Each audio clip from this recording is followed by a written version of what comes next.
Pag-amyenda sa 24-hour confinement policy at ang paglulunsad ng benefit package para labanan ng malnutrition sa mga kabataan, ating pag-uusapan kasama si Dr. Israel Francis A. Pargas, Senior Vice President ng Health Finance Policy Sector ng PhilHealth. Dr. Ish, magandang tanghali po at welcome muli sa Bagong Pilipinas.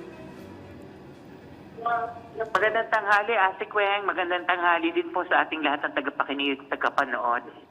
Doc, i-isunahin po natin itong pag-amyenda sa 24-hour confinement policy. Ano po ba yung kasalukuyang polisiya sa coverage ng PhilHealth tungkol dito? Well, actually, Ate Kweng, yung pong ating inpatient confinement requires at least 24 hours confinement bago natin mabayadan. Sa ngayon po, ang ating gap is actually meron tayong primary care, tapos meron tayong confinement that would require a 24-hour at least bago po natin mabayadan. Meron tayong gap, which is yun pong mga emergency cases or yung mga kaso na dinadala sa emergency room or yung pong pinapauwi but less than 24 hours.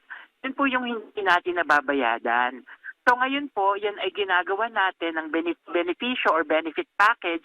Yun pong ating mga emergency cases as urgent care.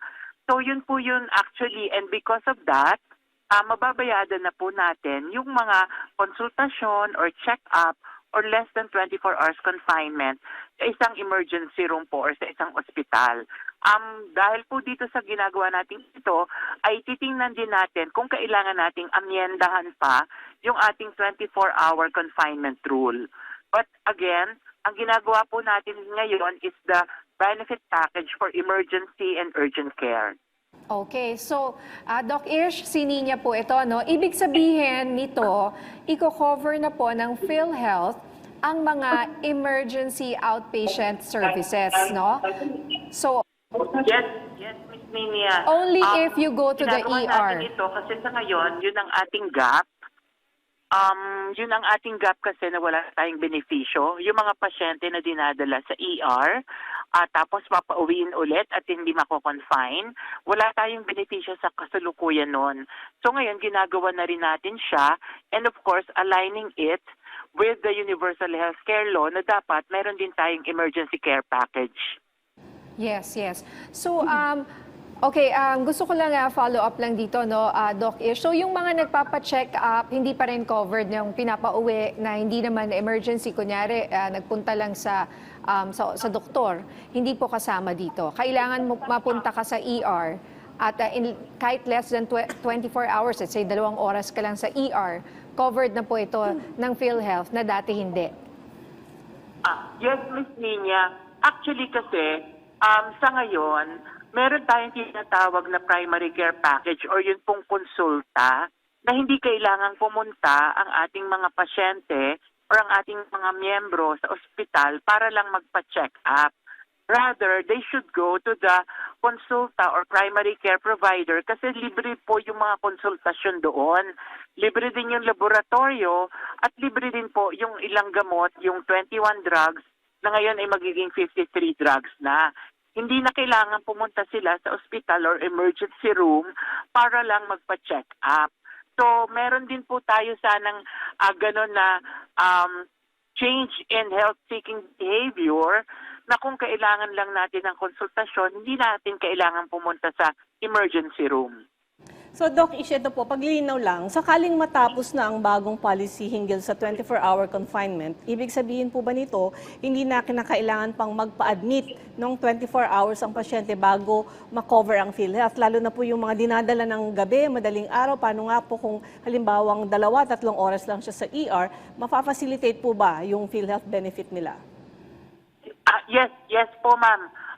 Yun din po yung intention nito para hindi na kailangan ma-confine pa ng 24 hours ang isang pasyente para lang makakuha ng benefit ng PhilHealth. So kung talaga pong emergency care lang ang kailangan nila, yung mga pong katulad ng nabanggit nyo, nadala ng 10 oras ng gabi, ay maaari na pong makakuha ng benepisyo at mabayadan ng PhilHealth. So again, it will also make things more efficient para hindi na kailangang ma-confine pa ang mga pasyente. Okay. Doc Ish, balikan ko lang sandali yung sinabi mo kaninang primary care, no? At yung maaaring puntahan ng ating mga PhilHealth members kung hindi emergency, no? Saan po itong mga ito? At sabi niyo may libre ring gamot. Opo, yan po yung ating tinatawag na konsulta or konsultasyong sulit at tama. Currently po, nationwide, meron tayong around 2,800 consulta providers na yun po ay makikita ang buong listahan sa atin pong website at www.philhealth.gov.ph.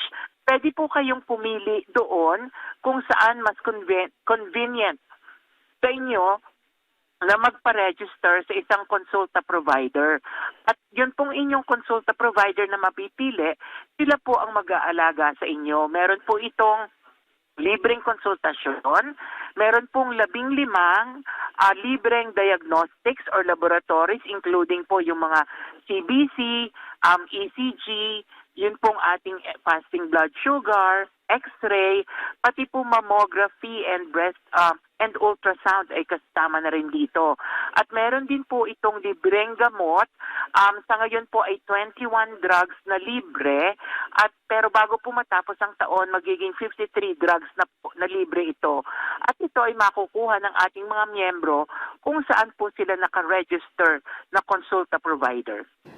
Doc Ish, itong mga consulta providers po na ito, are they in the hospitals or yung mga iba pong mga clinics or mga lugar? Saan po ba sila? Example. Yes po. Sila po ay public and private clinics. Sa ngayon po, yun pong out of the 2,800 accredited consulta providers, 400 of that po are private clinics. Pero meron din pong mga ospital na nagbibigay ng konsulta na benepisyo or consulta service. But karamihan po nito are all our rural health centers, public clinics, and private clinics po. Okay.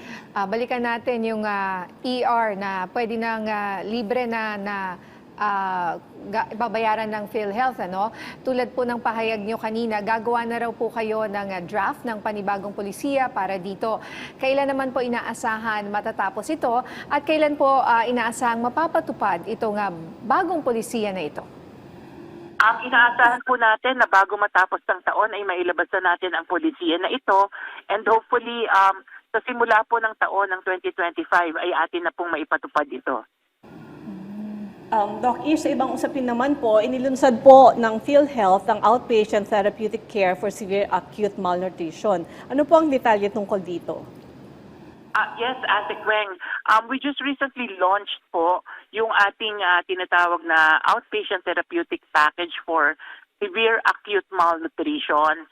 Ito po ay para po sa gamutan ng ating mga kabataan from 0 to 60-month-old na classified po as severely acute malnourished children. Dalawa po ang pakete na ito.